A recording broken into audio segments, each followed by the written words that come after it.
ওদিকে কাটোয়ায় বৃষ্টি কিছুটা কমেছে, কিন্তু জলবন্দি দশা কাটছে না। কাটোয়ার স্টেডিয়াম পাড়া, এই স্টেডিয়াম পাড়ার মানুষ এখনো জলে ডুবে রয়েছেন, ভেসে রয়েছেন। তাদের বাড়ি, তাদের রাস্তাঘাট জলে। কেন এই অবস্থা? বৃষ্টি থেমে যাওয়ার পর তো জল সরে যাওয়ার কথা, জল নেমে যাওয়ার কথা, এখন এই অবস্থা কেন? রণদেব প্রতিনিধি আমার সঙ্গে সরাসরি রয়েছেন। রণদেব,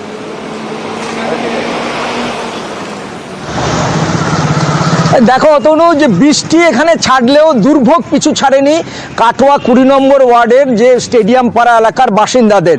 এই তুমি দেখতেই পাচ্ছ, তুমি একদম পরিষ্কারভাবে জলে এখনো জলে মগ্ন হয়ে আছে, বাড়িতে জল ঢুকেছে।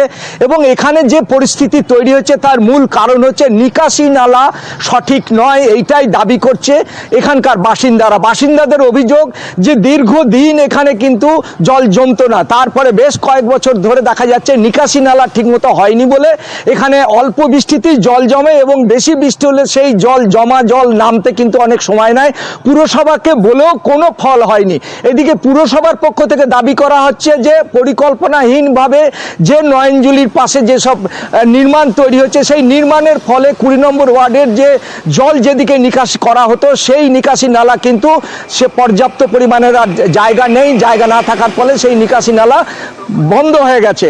এখন আজকে সকালবেলায় কিন্তু নিকাশি নালার বদলে একটা কালভার্ট খোঁড়া হয়ে গেছে, আর একটা জায়গাতে তারা খোঁড়ার চেষ্টা করছে, সেই কালভার্ট ফাটিয়ে দিয়ে তারপরে এখান থেকে জল বের করার প্রক্রিয়া শুরু হবে। আপাতত জল কমতে থাকলেও এই দুর্ভোগের মধ্যেই কিন্তু কাটোয়া স্টেডিয়াম পাড়া বাসিন্দারা রয়েছে। অতনু, ধন্যবাদ। এবং এখানে একটা প্রাইমারি স্কুল আছে, অঙ্গনওয়াড়ি স্কুল আছে, বাচ্চাদের সেই সমস্ত নিয়ে যেতে হয়। বারবার মিউনিসিপ্যালিটিতে আমি কমপ্লেন করেছি, কোনো সুরাহা হয়নি। রাস্তা দিনের পর দিন উঁচু হচ্ছে, আর ঘর বাড়িগুলো তো সে একই পজিশনে আছে। কোনো জল যাবার যে ভূগর্ভে জল যাবার যে রাস্তা কোনো নেই, সব জায়গায় কংক্রিট। নিকাশি ব্যবস্থা খুব খারাপ। পাথরপুকুর আন্ডারপাস অত্যন্ত গুরুত্বপূর্ণ একটি আন্ডারপাস, কিন্তু বৃষ্টি হলেই যারা এই রাস্তা দিয়ে যাওয়া আসা করেন তারা আগে থেকেই প্রমাদ গোনেন যে আবারও বোধহয় আন্ডারপাস ডুবলো। ঠিক তাই এবারও পাথরপুকুর আন্ডারপাসের একটা দিক পুরো জলে ভর্তি, সেখান দিয়ে কোনোভাবেই যাওয়া আসা করছে না কোনো গাড়ি। আর একটা দিক দিয়ে গাড়ি যাওয়া আসা, ফলে তুমুল যানজট। সেখানকার কি অবস্থা? অনুপ প্রতিনিধি আমার সঙ্গে রয়েছেন, বলতে পারবেন। অনুপ, একটু বৃষ্টি হলেও পাতিপুকুর আন্ডারপাস জলমগ্ন হয়ে পড়ে এবং দুদিনের যে টানা বৃষ্টি তার ফলে কিন্তু পাতিপুকুর আন্ডারপাসে একই রকম অবস্থা। এবং একদিকে যে লেন, অর্থাৎ লেক টাউনের দিক থেকে যে কলকাতা ফ্লাইং, সেখানে কিন্তু এখনো পর্যন্ত সেই আন্ডারপাসের নিচে কিন্তু বন্ধ করে দেওয়া হয়েছে সম্পূর্ণ একটি লেন। তার কারণ সেখানে কিন্তু একেবারে 1 মানুষেরও বেশি জল হয়েছে, এমনটা কিন্তু স্পষ্ট লক্ষ্য করা যাচ্ছে এবং পুলিশের পক্ষ থেকে বলা হচ্ছে।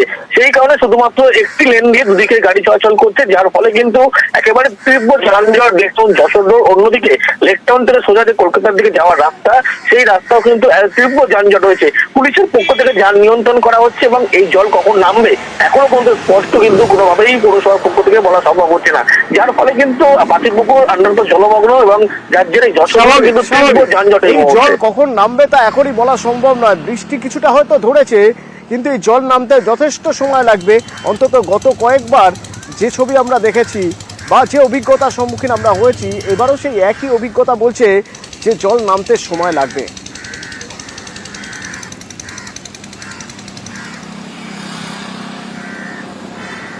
অন্ডাল বিমানবন্দরের ছবি দেখাই আপনাদের। অন্ডাল বিমানবন্দর গতকালের মতো আজও বন্ধ, তার কারণ জল থই থই অবস্থা। বিমানবন্দর থেকে কোনো রকম অপারেশনই সম্ভব হচ্ছে না। উড়ান পরিষেবা পুরোপুরি বন্ধ হয়ে রয়েছে। সেখানে অর্পণ আমার প্রতিনিধি রয়েছেন, বলতে পারবেন অর্পণ কি অবস্থা?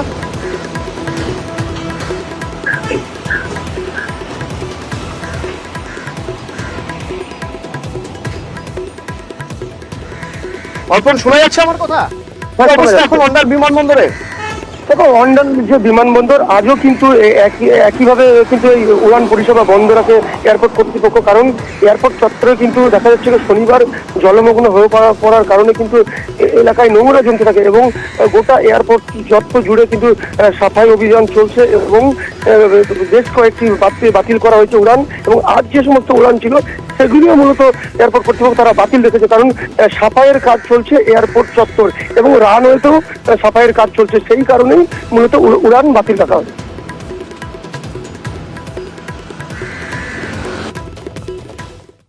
আমি যখন টিকিটটা পারচেস করছি আমার কাছে হোয়াটসঅ্যাপে বা মেইলে তো কিছু ইন্টিমেশন আসবে, তো কোনো ইন্টিমেশন নেই, কাউকে খুঁজেও পাচ্ছেন, কাউকে এখানে খুঁজেও পাচ্ছি না কাউন্টারে, শুধু হিয়ার অ্যান্ড দেয়ার করছি। পুরোটাই ভোগান্তি। মনে করুন আমার ওখানে ব্যাঙ্গালোরে ক্যাব বুক করা আছে, তাহলে তাকেও ক্যান্সেল করতে হবে।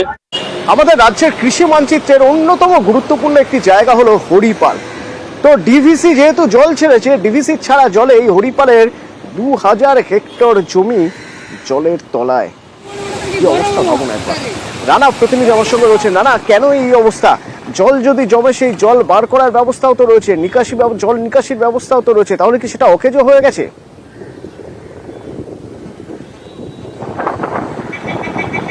হ্যাঁ অতনু, দেখো এই মুহূর্তে দাঁড়িয়ে আছি কিন্তু হরিপালের, যেখানে এই মানে কালুবাটি এলাকায়, যেখানে হাজার হাজার হেক্টর জমি কিন্তু জলে ধানের তলায়, ধানের তল মানে হচ্ছে নিচে, সেখানে তোমার যেভাবে জল বেড়েছে, এই দুদিনে ডিবিসি ছাড়া জল, আর ডাকাতিয়া যে খাল, সেই খাল কিন্তু সংস্কার হলো, কিন্তু বেশ কিছু জায়গায় এখনও সংস্কারের মানে অভাবে কচুরি পানা পড়ে রয়েছে।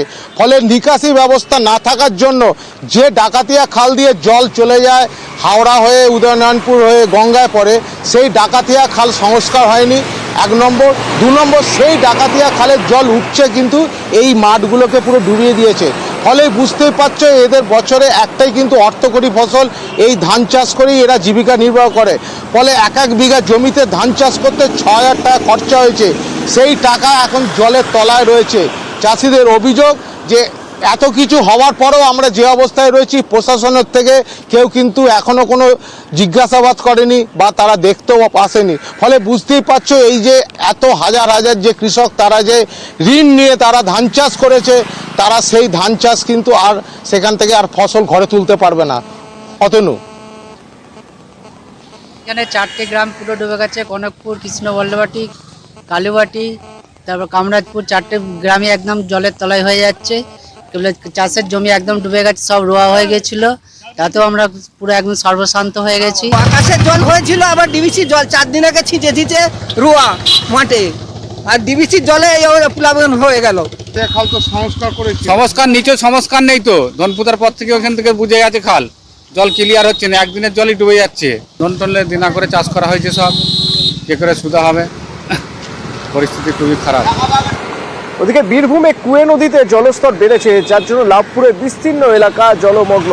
শুধু তাই নয়, আরো ভয়ের ব্যাপার হলো যে বিভিন্ন জায়গায় বাঁধে দেখা যাচ্ছে ফাটল রয়েছে, ধস রয়েছে। জলস্তর যদি আরো বাড়ে তাহলে সামলানো মুশকিল হয়ে যাবে। প্রশাসন সতর্ক রয়েছে, কিন্তু এরপর যদি হিংল জলধারার জল ছাড়া হয়, বৃষ্টি আরো বাড়লে তখন কি হবে? ইন্দ্রজিৎ প্রতিনিধি আমার সঙ্গে রয়েছেন সরাসরি। প্রথমে ইন্দ্রজিৎ, জানি যে কি অবস্থা রয়েছে এখন।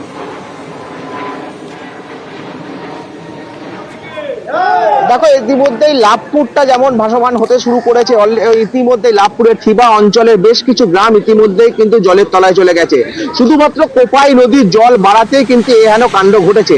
আমরা এর আগেই দেখিয়েছি যে কঙ্কালীতলা, বিশেষ করে কঙ্কালীতলা যে মন্দির, সতীপীঠের যে মন্দির, সেই মন্দির সম্পূর্ণ কিন্তু জলের তলায় চলে গেছে। এখনো পর্যন্ত আমি যে জায়গাটায় দাঁড়িয়ে রয়েছি, অর্থাৎ কঙ্কালীতলা, সেই এলাকা কিন্তু সম্পূর্ণ জলমগ্ন হয়ে পড়েছে। পাশাপাশি যেটা বলে রাখবো সর্বোপরি, যে ইতিমধ্যেই কিন্তু ব্রাহ্মণরা, যারা মন্দিরের ব্রাহ্মণরা রয়েছে, তারা কিন্তু সকলেই এসে একদম জল পেরিয়ে এসে তারা কিন্তু মন্দিরে ভোগ নিবেদন করে। কিন্তু তাদের সঙ্গে কথা বলে নেওয়ার চেষ্টা করবো আমরা, কিভাবে আপনারা কিভাবে ভোগ নিয়ে আসছেন এখানে।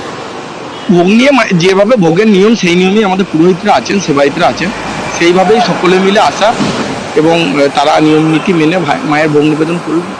জল কি কোথাও কমছে? এই যে কোপাই নদীর জল, তাতে জল যেমন বাড়ছে, যতটা জল বাড়ছে, যে পরিমাণে জল বাড়ছে, তাতে লাভপুর ইতিমধ্যেই ভাসমান, লাভপুরের থিবা অঞ্চল। কি বলবেন, আপনার কোন কোন এলাকা, এলাকাতে আমাদের যেগুলো ছিল নিচের দিকে 2-3টে গ্রাম, সেগুলোতে জল অনেকটাই কমেছে।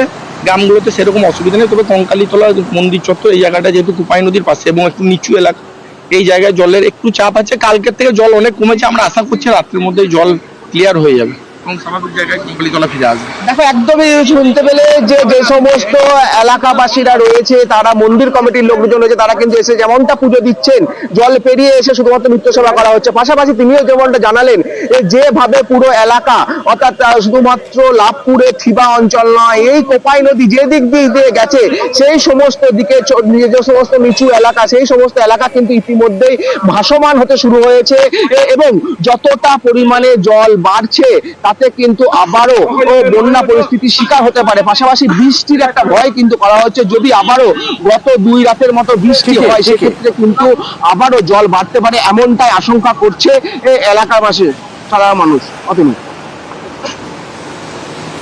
ধন্যবাদ। কুলতলি প্রাইমারি স্কুলে কিভাবে ক্লাস হচ্ছে একবার